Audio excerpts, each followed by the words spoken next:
And good morning everyone. So andito po tayo ngayon sa HPT Motor Parts and Car Wash. So may iba back to zero po tayo.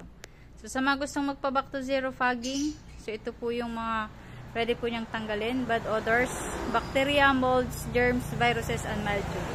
So sa ngayong araw po meron po tayong binaback to zero na Mitsubishi Expander. So yan si Mr. Burnham. So yan po yung sa loob po niya mga ka-DIY. So buksan po natin sa harap tsaka sa may likod. So ayan po siya.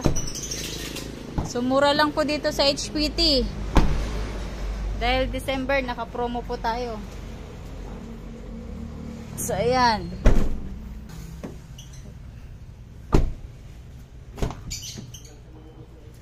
Ayan, sa mga gusto po magpa-back to zero,